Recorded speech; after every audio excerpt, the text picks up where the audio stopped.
Guys, Eater94 here, back again with another action figure review. Today we're looking at the Mondo Tees 1/6 scale Batman, the animated series Batman action figure. And behold, here is the Batman from, of course, the Batman, the animated series.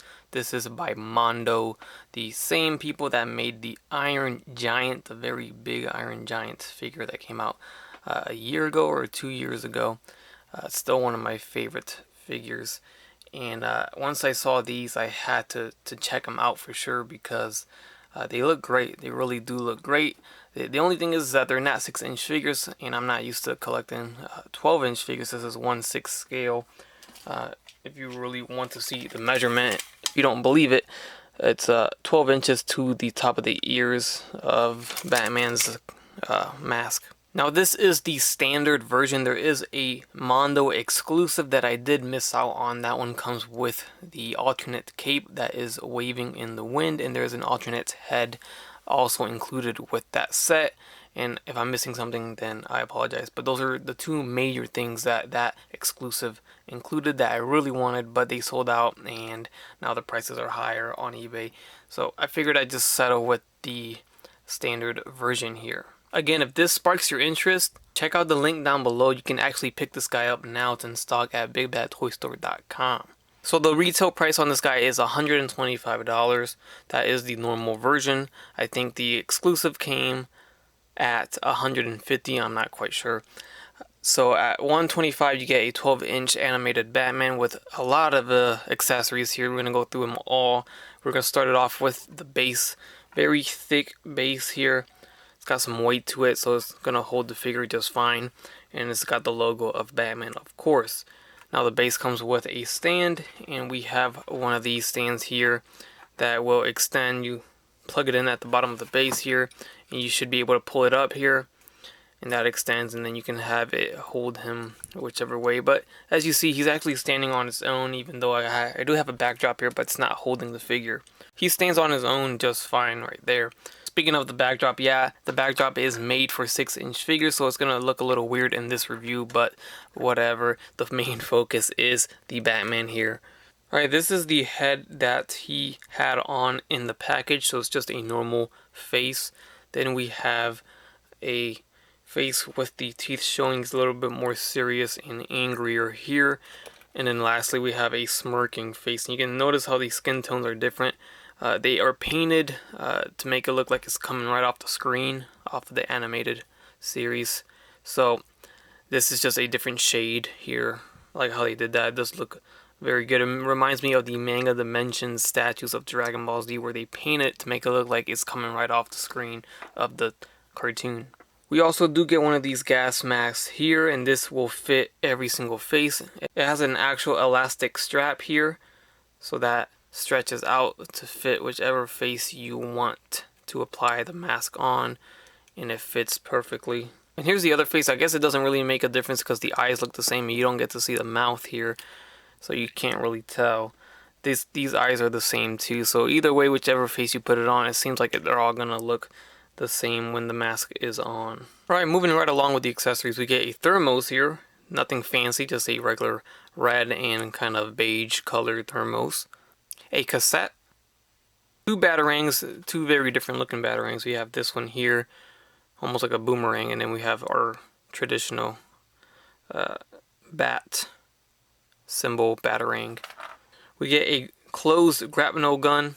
So this is nice for when you want to pose him without it, shooting out. And now we have one where it is shooting out and has the entire grapnel shooting out, and it's all bendy wire, very strong, thick bendy wire, so you can pose this however you want, and that's always nice. We get a little taser here. We get a pair of these grabbing hands, which is good for the taser. Then we get a pair of these grabbing hands, which grabs the Batarangs. And then we get a pair of grabbing hands for the grapnel gun. Alright, so checking him out, as soon as I got him out the box, you ever open a figure and you see like some dirt marks, like somebody whoever put it in the box had dirty hands? That's kind of what I feel about this one, because I see some random stains on the figure I'm going to try to wipe off later on after the review, but that just bothers me. I mean, don't they wear gloves? I don't know. But let's get to it here. On top of that, which that wasn't even a major issue, when I remove the head to swap it out, it seems like the company, when they applied the head, the paint of the blue was still wet. So if you can see it from here, you see how the paint has chipped off and it's actually stuck on the inside of the head. So when they applied it, it was wet and it got stuck, and when I took it off, it ripped off. So that's annoying. At least when you put on the head, it is all hidden and you don't see it. So at least that, thankfully I don't get to see the paint missing there. Alright, so all those things aside, this is a great looking figure. This is gotta be among the best looking Batman figures from the animated series. I just really like how they executed the paint job, how they made it look authentic, accurate to the animation, looking like it just came off the TV screen. That's what I wanted. That's what we need out of a Batman figure from that series, from that iconic series, something of this quality, and they really pulled it off. I mean, just looking at it, it's a beautiful piece. Just looking at it, it's a great display piece. Let's take a look at the articulation. The head swivels left and right. It does move up about this high right here, so that's a pretty good range to look up, and then looks down that much without actually bending the torso, so that's a good range too. I like that. The arms here are going to move forward and about this high until the cape gets in the way, which is okay. In and out, let's see how far, about this far on the in and out for the shoulders. There is no bicep swivel, I see. The elbows are double jointed here, so there's a good bend, and they also do swivel at the elbow. The wrist will swivel, and there is a hinge on the wrist. You can rotate around and hinge it whichever way you want it. To the torso of the figure, it seems like we do get a little bit of a diaphragm joint here. It does swivel left and right. Moving forward and back is very limited, so I guess you really can't count that. So you can tilt it a little bit, but it's nothing too aggressive, too major there on that articulation. The waist will swivel left and right. The legs will go forward about this far. It doesn't seem like they drop down at all, so he won't kick forward too much. In and out seems to go farther, and they do click farther than it does go forward and back. This groin area is actually a softer plastic, which stretches a little bit when you move the leg, so that allows for more movement. There is a thigh swivel. We do get double jointed knees here, and it does swivel at the top and the bottom of the knee, so I guess there is a shin swivel if you count that. To the ankles, it'll hinge forward and back. They do pivot, and there's no swivel at the ankle, but again, there's a swivel at the shin. So checking out the overall paint job of the figure, everything for the most part 90% clean.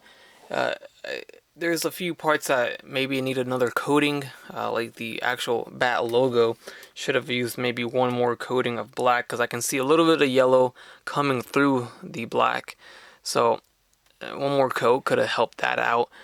But the cape is painted nice, and behind it, and then on the back of it is painted nice too, so the blue came out good. The only sloppy part, if there is any, it would have to be right here under the neck part of the cape. You can't really see it now, which is, I guess, doesn't make it too major, but you will see if you take a shot at him. Like if he's looking down on somebody and you want to take a picture of him looking down, you can see here the sloppiness on the blue paint. It's not clean. And even facing forward, you can see a little bit of that blue paint. It is going to be a little difficult to get a size comparison here with the whole figure in frame, so bear with me. Now, I don't have other Mondo figures like that right now. I actually did order the Mr. Freeze. They did make a Mr. Freeze to go along with this Batman, but he hasn't released yet, so until then, I don't have anybody to compare him next to. So I'm going to just use regular figures here, and you can just see how much bigger he is next to them. So first off, we have a NECA Donatello. These range about 7 inches, so you can just see how big this Batman is. Here's a Mezco 112 scale figure, so we got the 112 next to a 1/6 scale, and it's pretty much half the size of this Batman. Well, I guess I can get him next to a bigger figure. This is the massive Marvel Legends, about 15 inches tall, 14-inch tall Incredible Hulk for their 12-inch line. They made that one to scale with their 12-inch figures. So I guess if the Hulk was standing next to the Batman, that's how they would scale. There he is. 125 seems to be the sweet spot for the price point, because you're getting a 12-inch Batman the Animated Series Batman figure, and you're getting a lot of accessories for just the standard release alone. 3 heads, all the different hands, the grapnel gun, the batarangs, the cassette, taser, thermos, and the stand for the actual figure itself. I mean, I think it's a good price point. Alright, that's it. Hope you guys enjoyed the review. Leave a like if you did. Let me know down in the comments what you guys think of the figure. And as always, have a great day. Bye.